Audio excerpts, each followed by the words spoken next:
I would die for that little girl, but I never thought I'd have to." The words tore out of Mia Morales before she could stop them, raw and broken like something shattering inside her chest. The October wind cut like shattered glass across the highway shoulder, and her breath came out in silver clouds that disappeared into the darkness. Dead leaves skittered across the asphalt in frantic patterns, driven by a cold that seemed to reach straight into her bones. She knelt on the gravel, her arms locked around 7-year-old Emma, pulling the child against her body like she could shield her from everything the world had become. Mia's left eye was swollen completely shut, the flesh around it turning purple and black. Her throat bore handprints in violent detail, 5 fingers and a thumb darkening across her skin where he had tried to strangle her in the car, pressing down, until the world went grey at the edges. Blood dripped from her split lip, warm and metallic tasting, falling onto Emma's blonde hair. 3 black SUVs idled 15 feet away. The engines ticked and settled, cooling in the October night. Doors hung open like wings. 6 men in dark suits stood motionless, their posture military, their eyes never leaving Mia and the child. Every detail about them spoke of controlled violence, the way their hands hung at specific angles, the way their breathing stayed steady and measured, like men trained to watch for threats. The tallest man stepped forward. Giovanni Calabrese was 42 years old, with a build that came from years of carrying the weight of an empire. His charcoal 3-piece suit had been tailored in Milan, the stitching so precise it looked like mathematics made visible. The jacket cost more than Mia earned in 6 months of double shifts at the diner. But it was his face that held her attention even through her terror. A scar bisected his left eyebrow, running down toward his cheekbone in a line that looked like something carved into him with intention. His eyes were dark and still, the kind of still that suggested endless depth beneath the surface. He moved forward slowly, each step deliberate and controlled. His hands came up with his palms open, visible, non-threatening. But there was nothing non-threatening about Giovanni Calabrese. Emma whimpered against Mia's chest. Mia's arms tightened until her hand shook with the force of her grip. Her voice came out shattered like glass, trembling with every word. "Please don't hurt her. Take me. Just don't hurt her."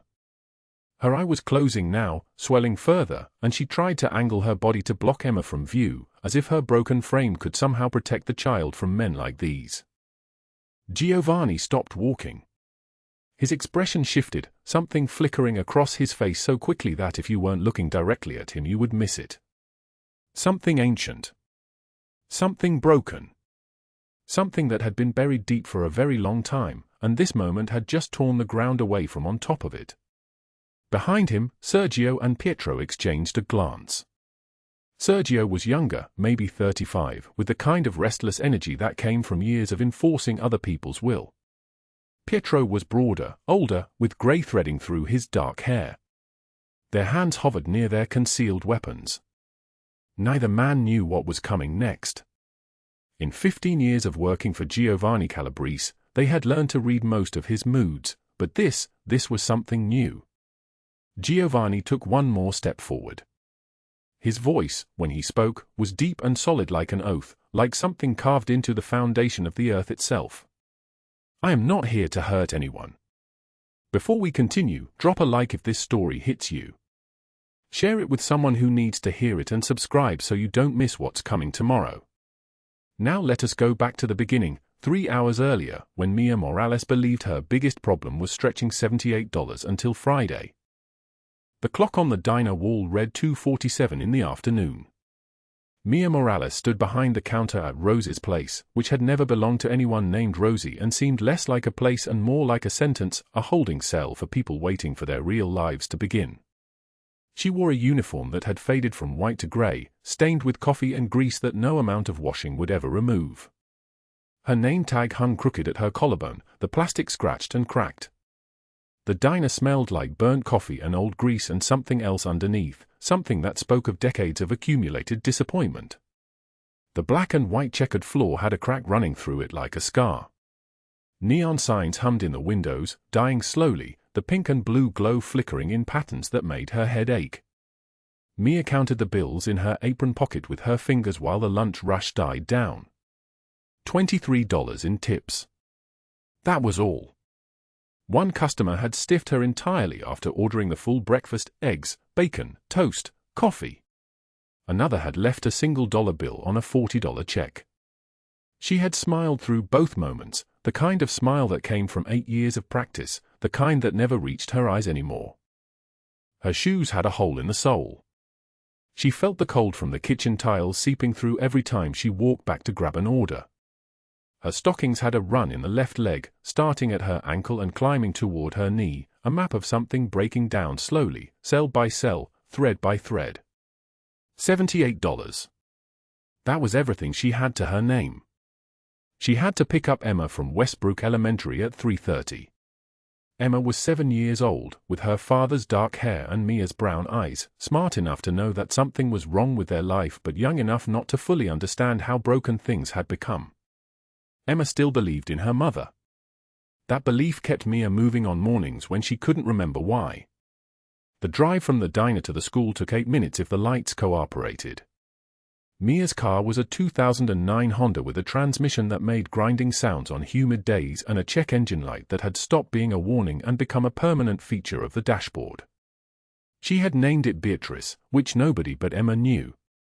Rent was due in 2 weeks. Not due as in you can pay it whenever.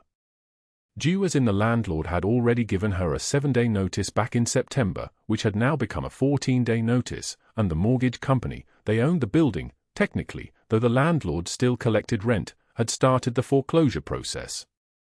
The letters came in white envelopes with the bank's logo in the corner, and Mia stopped opening them after the third one because the numbers were always the same. $125,000. That was what she owed. That was what she would never, ever have. She pulled off her apron at 3:15 and clocked out manually, writing the time on a paper sheet because the clock-in machine had broken 3 years ago and nobody had bothered to fix it. The manager, a man named Frank who had been smoking cigarettes since before Mia was born, glanced at her from where he stood by the register. "You taking the girl straight home?" Home. It was a converted closet in a building that had stopped being maintained sometime during the Bush administration. The super came maybe once every 6 months. The pipes made sounds at night like something dying slowly inside the walls. But it was cheap, and cheap was the only thing Mia could afford. Yeah. Homework and dinner and bed. Frank nodded. He had known her for 4 years, had watched her work double shifts 6 days a week, had watched her come in on Sundays when she should have been resting.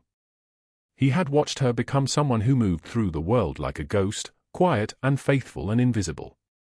"You look tired, Mia." "I'm fine." But she wasn't fine. She hadn't slept properly in 6 months. She was running on coffee and the kind of fear that lives in your chest constantly, the kind that wakes you up at 3 in the morning with your heart racing. She had $270 in the bank account that would close as soon as she failed to make a deposit. She had $78 in her apron pocket. She had Emma and her grandmother's recipe book with notes in the margins, written in handwriting that had been dead for 3 years. The recipe book was the only thing that was actually hers. Everything else could be repossessed or taken away or lost. But the recipe book, leather-bound with yellowed pages, with her grandmother's precise notes in Spanish and English mixed together, margins filled with observations about technique and love and how to feed people on nothing, that was proof that she came from something. That she wasn't always nothing. She drove to Westbrook Elementary, and Beatrice made the grinding sound on the 3rd stoplight. The school sat on Maple Street, a brick building that had been red brick once but had faded to an exhausted orange-brown. Kids poured out of the doors like they were escaping, laughing and pushing and completely alive in the way that only children could be.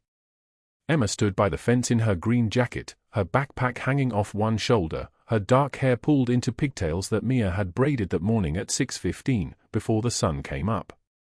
Emma's face lit up when she saw her mother. That smile, that was the reason Mia kept moving. That smile was everything. That smile was why she worked double shifts and ate yesterday's leftovers from the diner and wore shoes with holes in the soles.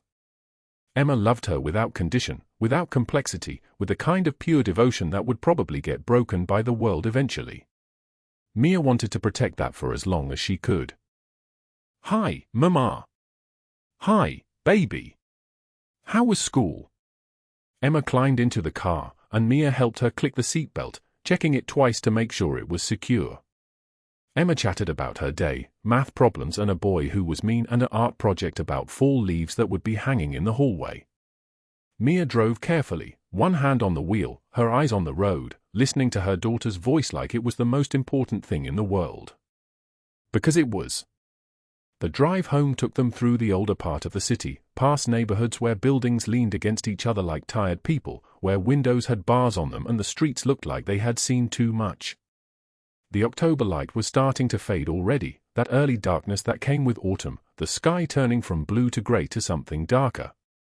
Traffic was heavy. Everyone was trying to get somewhere. Mia had learned to be patient with traffic because there was nowhere she needed to be except toward Emma, and home, and the $78 that would have to stretch until Friday. Emma was quiet now, her head resting against the window. "Mama? Are we going to be okay?" The question hung in the air between them, small and devastating. "Yeah, baby. We're going to be okay." Mia said the words with absolute certainty, the way you have to when you are lying to your child. But she meant them too, in the way you mean anything when the alternative is admitting that you have no idea what comes next, that the world is darker and colder than she had ever let Emma know, that some nights she lay awake calculating how many days they had left before the landlord changed the locks. "We're going to be okay." She said it again, like it was a prayer or a curse or maybe both at the same time. The sedan in front of her braked suddenly. Mia braked too, smoothly, not too hard. Emma didn't even feel it. The car ahead accelerated. Mia accelerated. There was a truck in her peripheral vision, a dark truck, moving toward the intersection. Everything changed in the space between seconds. The truck came from the right, and there was no sound at first, just impact, just force, the world spinning sideways and metal screaming. Mia felt Emma cry out, felt the car leave the road, felt gravity become something negotiable. They crashed through the guardrail into the ditch below, the car turning, rolling, the sound of breaking glass and bending metal filling everything. Then silence. The crash came without warning. 1 second, Mia was driving through the October cold, Emma's head resting against the window, the radio playing softly. The next second, the dark truck came from the right side, metal screaming against metal, the world turning sideways. The guardrail shattered.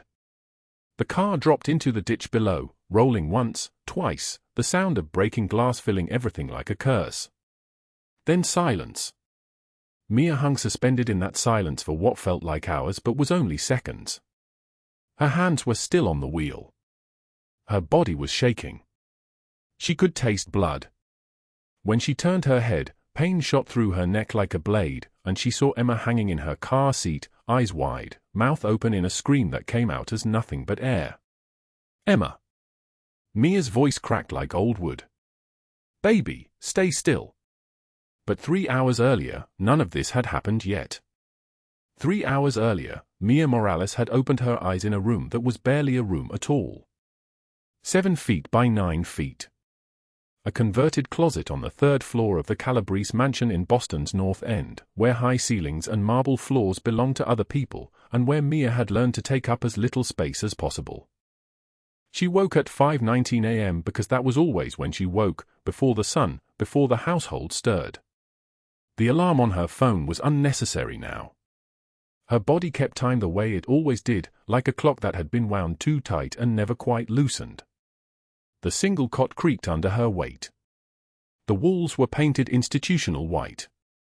On the narrow windowsill, wedged between a water glass and her phone charger, sat her grandmother's recipe book. The leather cover was soft from decades of handling. Inside, the margins were filled with her Wheeler's handwriting, not just recipes, but notes. Small adjustments. Memories. A line that said add love with the cilantros next to a recipe for pozole. Another that said make this when you are sad. It tastes like home. Mia had brought it with her when she took the job at the mansion, the only beautiful thing she owned besides Emma. She dressed quickly in the dark. Black pants, white shirt, the same uniform she had worn 4 days a week for 18 months. The other 3 days she wore different black pants, a different white shirt. All 3 outfits were identical. All were purchased from a thrift store on Hanover Street for $97 total. She kept them folded in 2 plastic storage bins under the cot. The hallway was still dark when she left her room. The Calabrese mansion was quiet at this hour, the kind of quiet that felt alive, like the house itself was breathing while everyone slept. Mia moved through the shadows like she had been moving through shadows her whole life, carefully, trying not to disturb anything, trying not to take up space. The kitchen was on the ground floor, all stainless steel and marble counters, with a view of the north end through tall windows. She started the coffee maker, the expensive one that cost more money than she earned in 2 weeks. While the coffee brewed, she prepared Emma's breakfast. Emma was 4 years old and lived in the mansion with her father, though Mia had learned not to ask questions about Emma's mother. The girl had never mentioned her. She only called Mia by name at first, then Miss Mia, and then, 3 weeks in, just Mama during a nightmare when she thought Mia was asleep in the cot room and wouldn't hear. Mia made soft scrambled eggs, cut strawberries into small pieces, toasted bread with butter. She arranged everything on the pale yellow plate that was Emma's favorite, the one she had chosen when Mia asked her what color made her happy. At 6:34 a.m., Emma appeared in the kitchen doorway in her pajamas, dragging her stuffed rabbit by one ear. Her hair was wild from sleep. She was still half asleep, moving like she was walking through water. "Good morning, baby," Mia said. Emma climbed into the chair at the kitchen counter. She didn't speak, just reached her small hand across the marble and placed it on Mia's arm. It was their ritual. Morning touch. Before words. Before the day began to demand things. "Did you sleep okay?" Mia asked, sitting on the stool beside her. Emma nodded. "I had a dream about the beach. We were building a castle and the water kept knocking it down, but we kept building it anyway." "That sounds like a good dream," Mia said. "It was," Emma said seriously, picking up a strawberry with her small fingers. "Because we didn't give up." Mia felt something shift in her chest, the way it always did when Emma said things like this, things that were simple and true and so heavy with meaning that Mia sometimes had to excuse herself to the pantry to cry where the girl wouldn't see. They ate breakfast together while the sun started to lighten the windows. At 7:12 a.m., Mia took Emma upstairs to the second floor, to her room with a white 4-poster bed and the shelves full of books that cost more than Mia's monthly rent. She helped Emma into her school uniform, a grey pleated skirt, a white polo shirt with the school logo embroidered on the chest, white socks that Mia washed by hand each evening. Then came the braiding of hair. Emma had thick dark hair like her father, and it tangled easily. Mia used a wide tooth comb and worked slowly, section by section, while Emma sat on the edge of the bed and told her about her spelling test. "I know all the words," Emma said confidently. "Except a rhythm. That one is weird. How do you spell a sound?" "That one tricks everyone," Mia said, separating a new section near Emma's ear. "Even grown-ups." "Not you," Emma said. It wasn't a question. "Yes, even me," Mia said. She worked the braid down the back of Emma's head, her fingers moving in the practiced rhythm of muscle memory. She had learned to braid hair at 7, standing behind her mother while her mother sat in the kitchen of their apartment in Dorchester, braiding Mia's hair before school. That kitchen was gone now. Her mother was gone now. But the muscle memory remained, living in her hands like a ghost. At 8:03 a.m., the car was idling in the circular driveway. The Calabrese mansion sat back from the street, hidden behind a wrought iron gate that opened and closed with the press of a button from inside. The brownstone was 5 stories of imported Italian marble and original tilework brought over from Naples in the 1950s. Mia had never been to the upper floors except to clean. She occupied only servant spaces, the third-floor closet room, the kitchen, the laundry room in the basement where she pressed linens on Sundays. She strapped Emma into her car seat in the back of Mia's 1998 Honda Civic. The car was the color of old bone, and the heat barely worked. On cold mornings like this one, you could see your breath inside, little clouds that appeared and disappeared like you were giving the car small pieces of yourself to burn. Mia pulled out of the driveway and headed toward the school, which was 6 blocks away. The October morning was crystalline and sharp. The kind of cold where the wind cuts like shattered glass and breath turns silver in seconds. Emma pressed her face to the window. "Look, Mama. The trees are sleeping." The autumn trees were bare now, their branches reaching upward like arms frozen mid-gesture. Mia had $78 in her wallet on the front seat. Rent was due in 12 days. The landlord of the apartment she kept in Mattapan, the apartment where she had lived before this job, had called 17 times in the past week. She knew this because 17 missed calls from a blocked number appeared on her phone every morning, and she deleted them without listening to the voicemails. She could not afford the apartment anymore.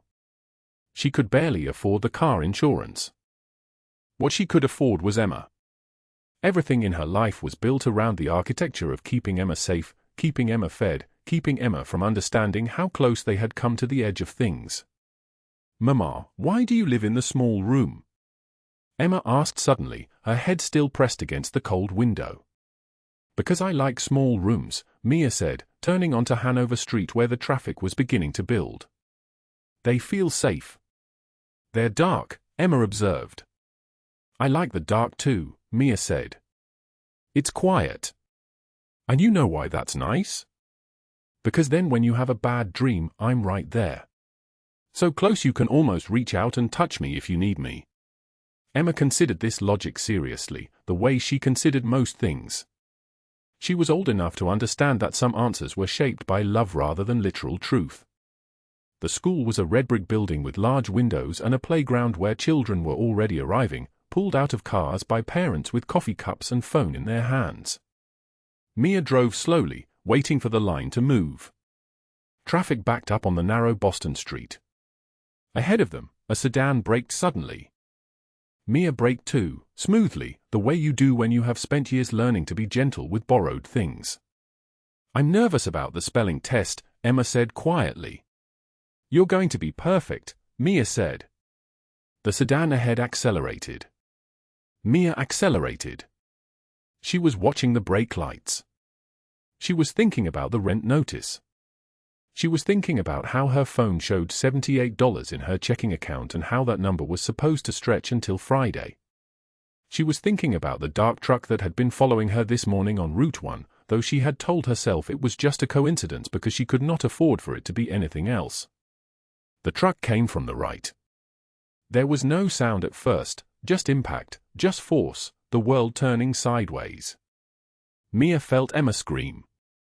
She felt the car leave the road. Metal screamed. Gravity became something negotiable. The guardrail shattered like bone. The car rolled once, twice, the impact throwing everything sideways.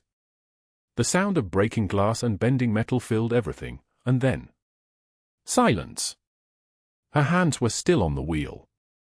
Her body was shaking. When she turned her head, pain shot through her neck like a blade, and she saw Emma hanging in her car seat, eyes wide, hands gripping the rabbit she still held. "Emma." Mia's voice cracked. "Baby, can you hear me?" "Mama," Emma whispered. "What happened?" "Sure," Mia said, though her mind was already moving, assessing, calculating. "Don't move. Stay right there. Don't move." The car had landed on its side in the ditch below the road. October leaves clung to the shattered windshield. The impact had stopped the engine. Through the broken glass, Mia could hear the sound of an engine still running above them on the highway. A door opened. Heavy footsteps on the gravel. A man appeared above the ditch, silhouetted against the grey morning sky. He was broad-shouldered and angry, moving with purpose down the slope toward the car. When Mia saw his face, her body went cold in a way that had nothing to do with the October wind. Douglas Hale. At 2:47 in the afternoon, Mia Morales stood at the chain-link fence of Riverside Elementary, waiting for dismissal, and she did not know that her entire world was about to collapse into a ditch beside a November highway. She stood with her hands in the pockets of a coat she had bought from a thrift store for $8, watching children pour through the double doors like a flood of color and noise and life. The temperature had dropped since morning. The wind cut through the schoolyard, and leaves swirled across the asphalt in patterns that looked almost deliberate, almost like a warning written in dead things. Emma burst through the doors with her backpack bouncing and her braids coming loose and something bright and pure in her expression that made Mia's chest clench. The girl was 7 years old. 7 years old, and already she moved like someone accustomed to being rescued, like someone who had learned early that safety was never guaranteed. She wore the same navy uniform Mia had ironed that morning before dawn, before the house was awake, before the silence pressed down like a weight. Vivi, Emma called, using the nickname she had given Mia on the first day, unable to wrap her mouth around Morales. Vivi, I made you something. Mia crouched as Emma reached her, and the girl thrust a piece of construction paper into her hands. It was a drawing, the kind only children could make, 2 figures holding hands, one tall with yellow yarn for hair, one small with brown crayon curls. Above them in careful block letters Emma had written Me and Vivi forever. Mia felt something crack open in her chest, something that had been sealed tight since childhood, since the day her grandmother died and the system had divided her into departments and case files and foster homes where she never quite belonged. This child was not hers by law or blood or any official document. Mia made $7 an hour as a live-in nanny. She slept in what had once been a storage closet in the basement of Giovanni Calabrese's mansion. She owned almost nothing. But in this moment, holding a drawing on construction paper that said forever, she felt something that looked like family. This is beautiful, baby, Mia whispered. I'm going to keep it forever. Really forever. Emma's eyes, dark and serious, searched hers. Like, you promise you won't lose it? I promise on my heart, Mia said, and she meant it. She folded the drawing carefully and placed it in her coat pocket next to the grandmother's recipe book, the only inheritance she had ever received, filled with handwritten recipes and her grandmother's notes in the margins, a woman dead 15 years but somehow still speaking through faded ink. They walked to the car, a 9-year-old Honda Civic that Mia had purchased with money she saved by eating the leftover food from Emma's lunch boxes.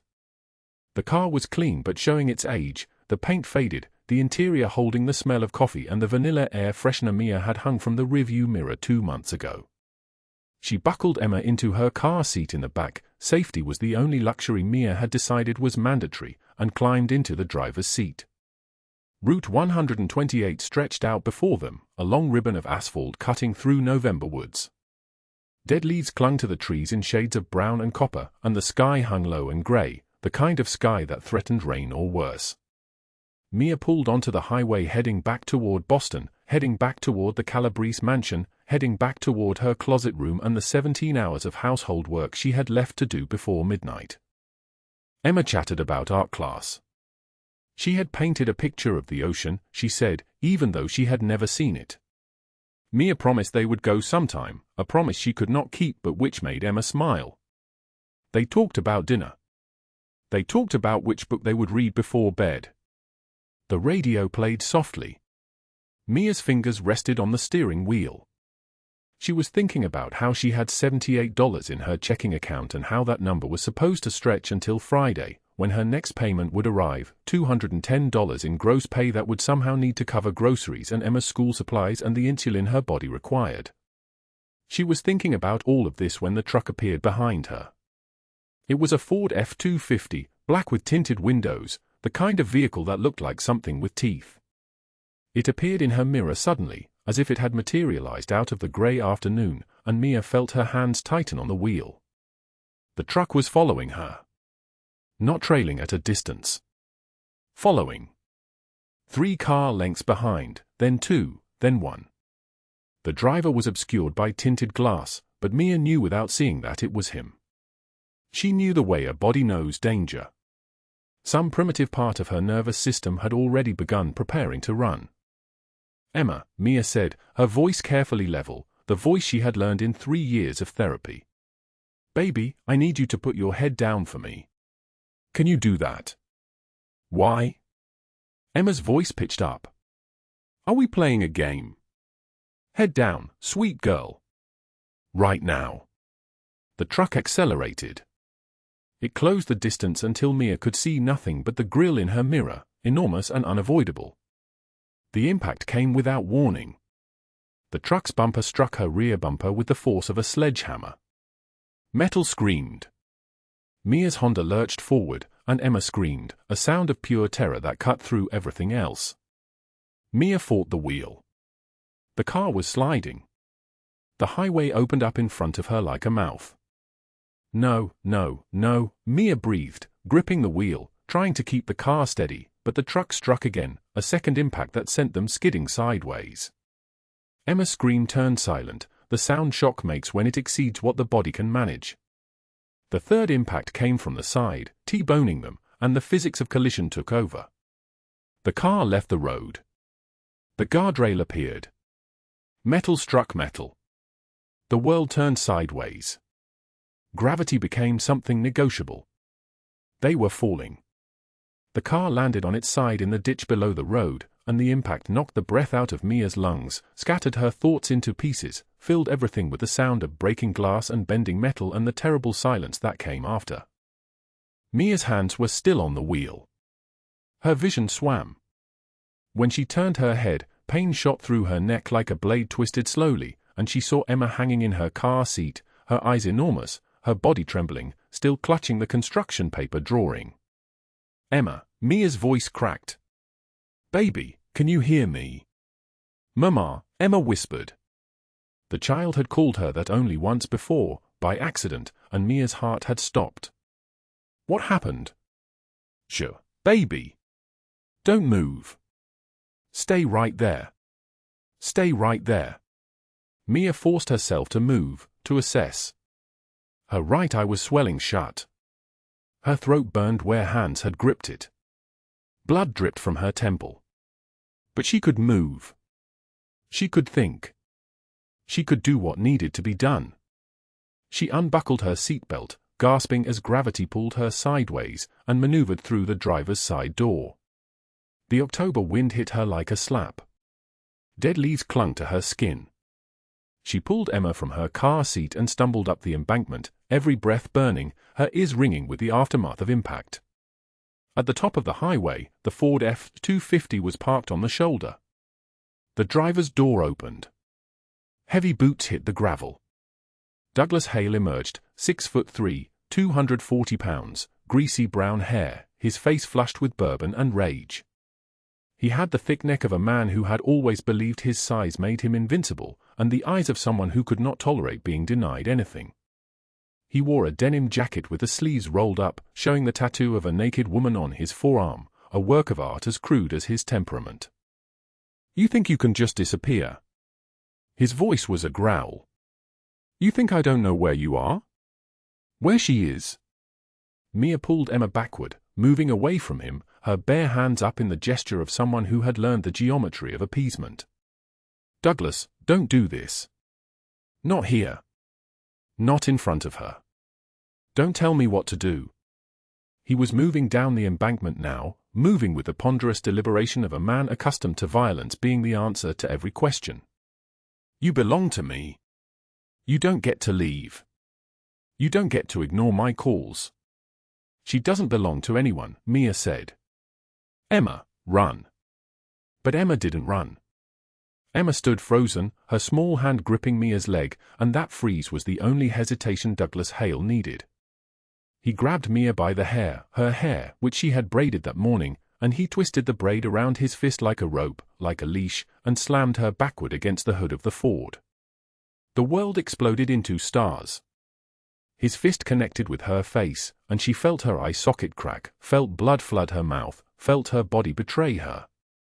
His hands found her throat, and he squeezed, and the world started to narrow, to darken, and she could not breathe, could only thrash like an animal in a trap, only claw at his face, and when her nails caught his cheek, when she felt skin give under her fingernails, when she heard him cry out, she brought her knee up with everything she had left. The pressure on her throat released. He staggered backward, swearing, and Mia ran. She scooped Emma up, though the child weighed 60 pounds and her vision was half gone, and she ran toward the highway because that was what the stories had taught her, run toward people, toward the chance of being seen. Behind her, Douglas Hale got back into his truck. The engine roared. Tires sprayed gravel. But he didn't follow. Instead, he skidded onto the highway and accelerated back toward Boston, abandoning the scene the way he always abandoned consequences. Mia collapsed at the roadside with Emma in her arms, both of them breathing hard, both of them shaking. Emma was crying in that silent way that children cry when their bodies have exceeded the capacity for sound. Mia held her, whispering that she was safe, that everything was okay, that Vivi had her, even though everything was far from okay, even though Mia could feel the world tilting, even though she did not know how she would explain this or what would happen next. And then the sound came. Engine sounds. Multiple engines. The low throb of vehicles moving in deliberate formation. Through the dead leaves, through the grey afternoon, 3 black SUVs appeared like apparitions. They moved without haste, without urgency, the way things move when there is no question of failure. They pulled onto the shoulder. Doors opened. 6 men emerged, all of them wearing dark suits that cost more than Mia made in 3 months, all of them moving with the coordinated precision of people trained in violence and loyalty and the intricate dance of power. And from the center SUV, a man stepped into her shattered world. He was tall, 6'1", with shoulders that seemed to carry an actual weight beyond the physical, and dark hair streaked with silver at the temples. He wore a charcoal suit with an open white dress shirt, and his hands were scarred, his fingers adorned with silver rings that caught the grey light. When his dark eyes landed on Mia and Emma, something shifted in the air like a change in atmospheric pressure, like the moment before a storm breaks. This was Giovanni Calabrese, though Mia did not know it yet. This was the man whose name was whispered in certain circles with a reverence that bordered on terror. This was the man who had built an empire from violence and honor and the kind of code that demanded blood for blood. This was the man for whom she had ironed suits and cleaned closets and made beds and remained invisible for 3 years. But he was not invisible to her now.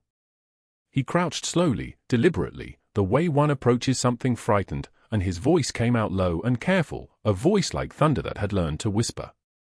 "My name is Giovanni," he said. "That is my daughter you are protecting." Emma's head came up from Mia's shoulder. "Papa," the word came out small and wondering. And then she wrenched herself free from Mia's grip and ran toward him with the entire force of her body, crying, screaming, and Giovanni Calabrese, this man, this powerful man, caught her against his chest and held her like she was made of glass and prayer and all the things worth keeping. The ballroom at the Ritz-Carlton hung suspended in October afternoon light, all crystal chandeliers and white roses and women in dresses that cost more than Mia's monthly rent. She stood near the kitchen entrance in a pale blue dress she had borrowed from a thrift store, her hands clasped so tightly her nails pressed crescent moons into her palms. Giovanni had insisted she attend the charity luncheon. Not requested. Insisted. The word had carried the weight of an order delivered with absolute certainty that she would obey. She did not know that Evelyn Blackwell had been planning this moment for weeks. The microphone feedback cut through conversation like a blade. Evelyn moved to the podium with the practiced grace of someone who had stood in spotlight her entire life. She was 63, with platinum hair blown out into a cloud of volume, and she wore a dress the color of dried blood. Around her neck hung diamonds that caught light and scattered it like accusations. "Ladies and gentlemen," Evelyn's voice poured through the speakers like honey laced with arsenic. "I want to speak about something that has been weighing on my heart. Something I believe affects all of us in this room." She paused. She had practiced this pause for 3 days. "We have worked so hard to build safe spaces for our children. Good schools. Reputable families. Appropriate staff who model proper values." Her eye swept the room. They did not land on Mia. That was the cruelty of it. Yet I find myself increasingly concerned about the, shall we say, the moral appropriateness of certain staff members. Staff who have been seen in quite compromising positions with their employers. The room shifted. Conversations died mid-word. Glasses lowered to tables. Mia's face burned. Not because of shame, she had done nothing wrong, but because she understood exactly what was happening. Every head turned. Not toward the podium, but toward her. The girl in the borrowed thrift store dress standing by the kitchen entrance like a ghost. We must protect our children from moral corruption, Evelyn continued, her voice dripping false concern. We must ask difficult questions about who we allow into our homes. About who influences the young minds in our care. A woman 3 tables back leaned toward her neighbor. Her lips moved. Mia saw the word form, nanny. Giovanni sat at a table near the center of the room. His expression turned to granite. Literally changed from composed to something that resembled stone, something that resembled a man who had just watched someone sign their own death warrant without understanding what they had done. Sergio caught the shift first. The lieutenant's hand moved toward his jacket pocket before Giovanni's palm, flat and final, pressed against the table.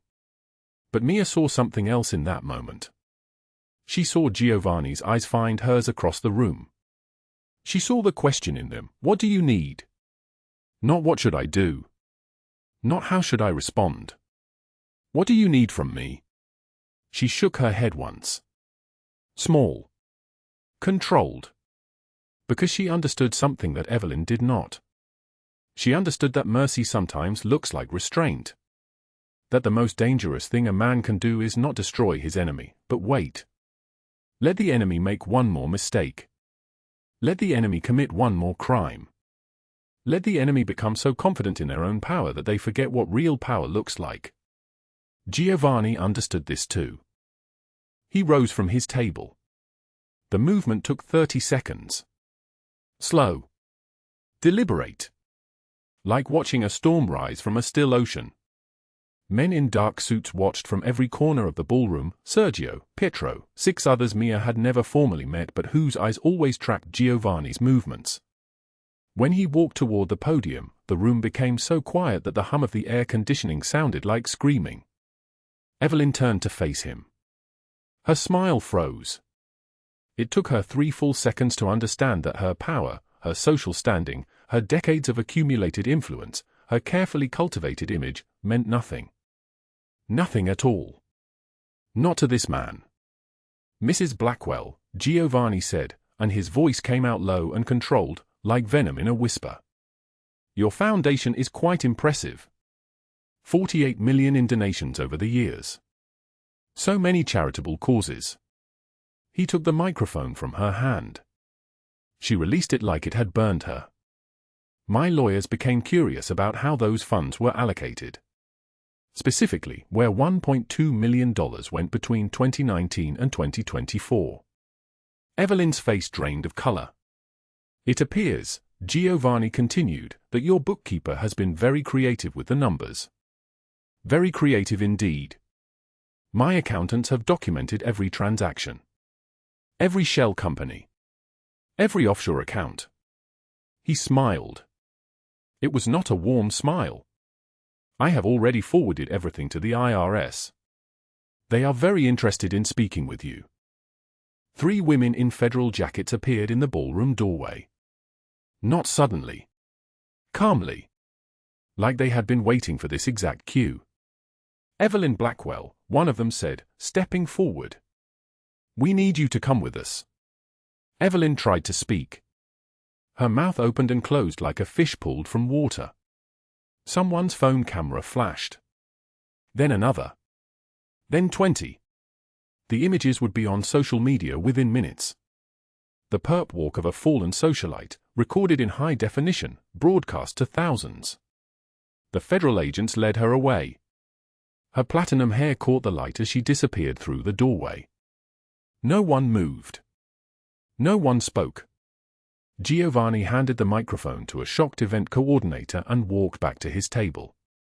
As he passed Mia, he did not stop. Did not even slow. But his hand, just for a moment, brushed her shoulder. The message was clear, you are not alone anymore. That night, Mia's phone buzzed at 11:47. Unknown number. A text message that turned her blood to ice water. Parking garage. Level 3. Come alone or I visit Emma's school tomorrow. Douglas Hale. She did not know how he had gotten her number.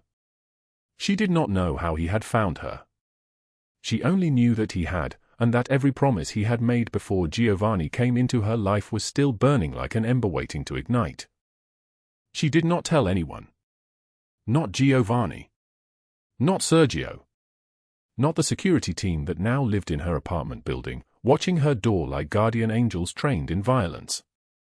She simply got in her car at midnight and drove toward the downtown parking garage with her hands shaking so hard she could barely grip the wheel. The October wind howled through the concrete levels as she climbed the stairs to level 3. It cut like shattered glass. Her breath came out in silver clouds that dissipated into nothing. Dead leaves had found their way into the garage somehow, and they skittered across oil-stained concrete like tiny animals running from something. She stood in the center of level 3 and waited. Her mind spiraled in circles. What if Giovanni couldn't stop him? What if involving the boss made it worse? What if she was truly alone like she had always been, like she had always expected to be? Her grandmother's voice echoed in memory, words spoken in a kitchen filled with the smell of cooking cilantro. Emilia, you are stronger than you know. Her finger hovered over Giovanni's number in her phone. She had saved it. The day Emma had first called him Papa and his face had transformed into something almost human. She was about to dial when headlights flooded the garage from the entrance ramp. A truck. Douglas's truck. It pulled into a spot 20 feet away and stopped. Engine running. He stepped out slowly. A man in his 50s with a belly that hung over his belt and a face that had aged badly from years of drinking and rage. He held a tire iron loosely in his right hand, and he was grinning. That grin was the thing that broke something in Mia's chest. "There's my girl," he said. Mia backed against a concrete pillar. Her hand found her phone. Her thumb found the call button. She never pressed it. 12 men materialized from the shadows like ghosts. Not suddenly. There one moment they simply were, dressed in black tactical gear, moving with the coordinated precision of a military unit. Sergio and Pietro led the formation. Giovanni stepped into the light thrown by Douglas's headlights. "You threatened my daughter," Giovanni said. His voice was colder than the October air, colder than the concrete beneath Mia's feet. "That was a mistake you will regret for 40 years. The tire iron dropped from Douglas's hand. It clattered against the concrete and echoed through all 3 levels of the garage. Sergio and Pietro crossed the space in 4 seconds. The restraint they showed was almost gentle. Douglas fell to his knees. His face collapsed from fury to animal terror, a transformation so complete it was like watching a mask crack. "The FBI has been watching you for 3 years, Giovanni said, crouching before him. Assault. Stalking. Weapons trafficking with your police colleagues. Everything documented. Everything recorded." He smiled. "I simply delivered the package to their door." Sirens wailed. Not close. Not far. Moving through the city with the certainty of justice bearing down. Federal vehicles swarmed the lower levels. Black SUVs. Agents in windbreakers that read FBI in white letters. Douglas begged. His voice broke. "Please, I'll disappear. I'll never." "Prison is too merciful for men like you," Giovanni said. His smile was a blade. "But watching you rot in a cage for 40 years will suffice." The federal agents moved forward. They knew this choreography. They had rehearsed it. Douglas Hale was lifted to his feet, and his wrists were bound with plastic cuffs that bit into skin. He was read his rights. The words sounded distant, like they were coming from underwater. Every news channel in Boston would broadcast his perp walk at dawn. 2 days later, Giovanni hosted a charity gala at his penthouse in the North End. 70 of Boston's most powerful people attended. They drank champagne. They made small talk about fall weather. They did not know that the evening would end with a systematic dismantling of everything Evelyn Blackwell had built. Giovanni took the microphone at 9:15. "I want to thank you all for supporting my foundation," he began. His voice carried absolute authority. "Tonight, I want to address some concerns that were recently raised about moral appropriateness and financial stewardship." He paused. Mrs. Blackwell raised questions about staff and ethics. So my team examined her foundation's finances very carefully. He activated a large screen behind him. Financial documents appeared. Spreadsheets. Transaction records. Years of data showing exactly where $1.2 million had gone. The IRS is very interested in having a conversation with Mrs. Blackwell about these numbers, Giovanni said simply. Evelyn stood across the room. The champagne flute fell from her hand and shattered on marble tile. The sound was very loud in the sudden silence. Federal agents who had been stationed inconspicuously near the exit stepped forward. They moved with the calm certainty of people who had made an arrest many times before. Evelyn Blackwell, one of them said. "We need you to come with us." Her social empire crumbled in the time it took for photographs to be transmitted to news outlets. By morning, every board she had served on had accepted her resignation. By the end of the week, every news outlet in the country had run the story. Justice had been delivered. Not as death. Too quick. Too easy. Too merciful. But as systematic annihilation. Douglas Hale would spend 40 years in federal prison. Evelyn Blackwell would face tax fraud charges, financial ruin, and the loss of every connection that had defined her life. And Giovanni Calabrese would watch both downfalls with cold satisfaction. But something unexpected happened on the night Mia came home from the parking garage, when he wrapped her in his arms and realized she had not called for help. She had walked toward danger alone. Something shifted in his chest like a door opening to a room he had sealed shut 15 years ago. He held her against his body and whispered words in Italian that she did not understand but whose meaning she felt anyway. Family is not always bound by blood but by those who choose to stay when the storm arrives. 1 week had passed since the federal agents took Evelyn Blackwell away, and Mia Morales stood in the marble corridor of Giovanni Calabrese's mansion with her hands trembling. The silence of the hallway pressed against her ears like water at depth. Afternoon light filtered through tall windows, casting long shadows across polished floors that reflected nothing of the chaos that had consumed the last 72 hours. Douglas Hale was gone. Evelyn was disgraced. The two people who had hunted her, threatened her, tried to erase her from existence were now erased themselves. And Mia could not breathe. She found Giovanni in his study at 4:30 in the afternoon. He sat at a desk carved from dark walnut, reading through financial documents with the same cold focus he applied to everything. The moment she entered, his eyes lifted to meet hers. That was the thing about him. He always knew when she was there. "I need to leave," Mia said. The words came out smaller than she intended. "I need to give you my notice. I can't stay here anymore." His hands folded the papers with deliberate precision. "You are afraid." "Yes." She did not lie to him. "Not anymore. I'm afraid of what you are. Of what you did.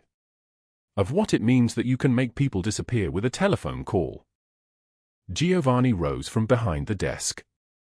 He was wearing a white dress shirt with the sleeves rolled to his elbows, and his forearms showed the small scars and marks of a man who had built something with his own hands before he built it with his will. "You should be afraid," he said. "Fear is what keeps people alive." Mia turned toward the door. That was when Emma's footsteps came running down the hallway, fast and urgent, the sound of a 4-year-old at full speed. The child burst through the study door and threw her arms around Mia's waist. "You're leaving?" "Papa said you were leaving." Mia's hands froze. She could not move. Could not breathe. Could not do anything but feel the small girl's arms locked around her middle, clutching like Emma was holding on to the edge of a cliff.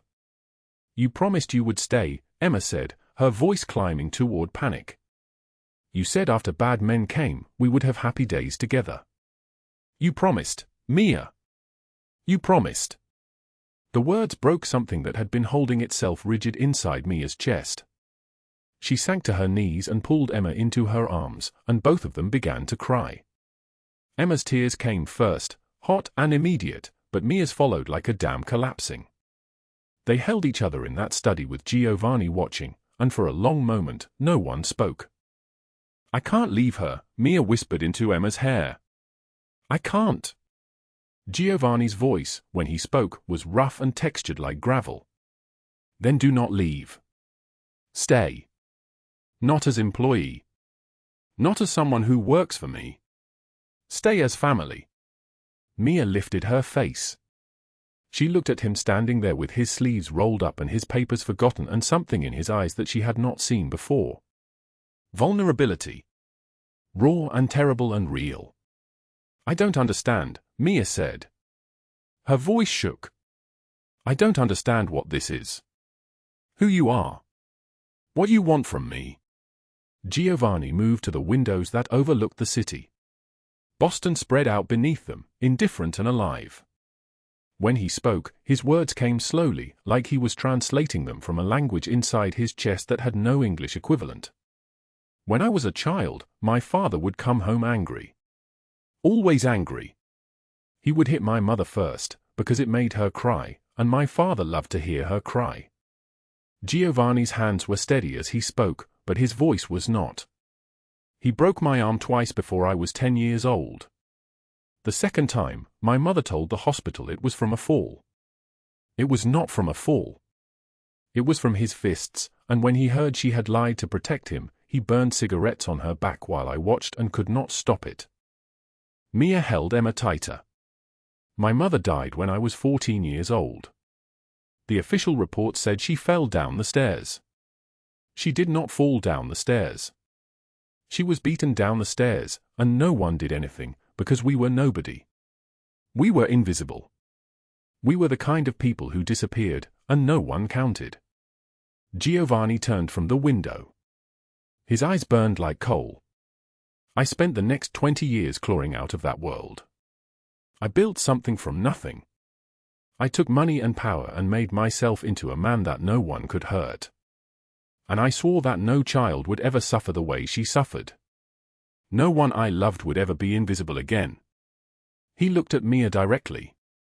"When I saw you bleeding in that ditch, protecting Emma, it was like watching my mother try to shield me one last time. You have her courage. And Emma loves you like I loved her. The mother I could not save."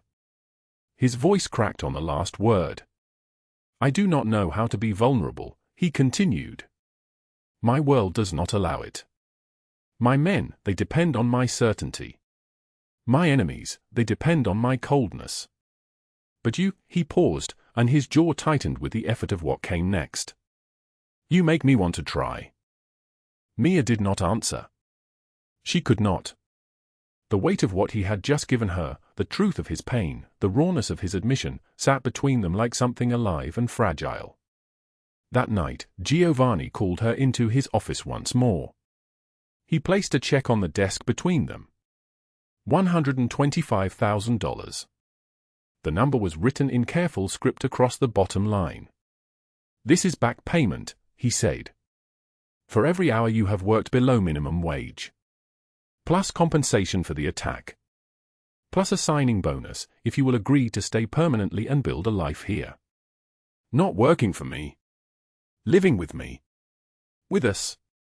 Mia stared at the check. It was more money than she had ever seen. More than she could imagine.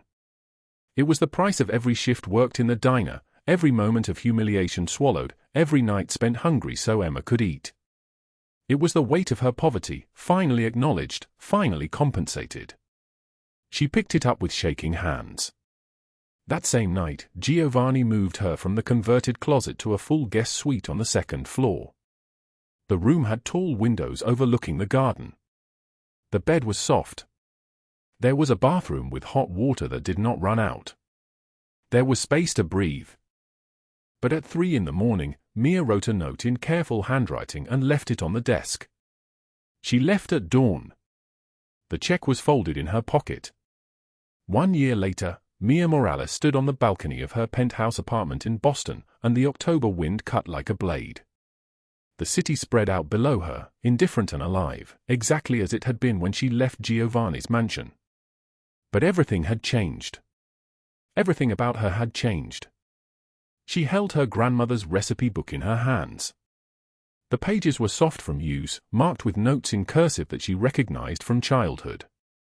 Her grandmother's handwriting, preserved in the margins like a whisper across time. Cinnamon for warmth. Honey for sweetness. Butter for forgiveness. Mia had used the $125,000 to attend culinary school. She had learned every technique, every temperature, every chemistry of transformation. She had opened a small bakery in the North End, 6 blocks from Giovanni's restaurant, using her grandmother's recipes and her own hands. The business was thriving. The building was modest, but it was hers. The lease had her name on it. The profits went to her account. She was visible. She was building. She was becoming. But she missed Emma every day. Footsteps sounded behind her.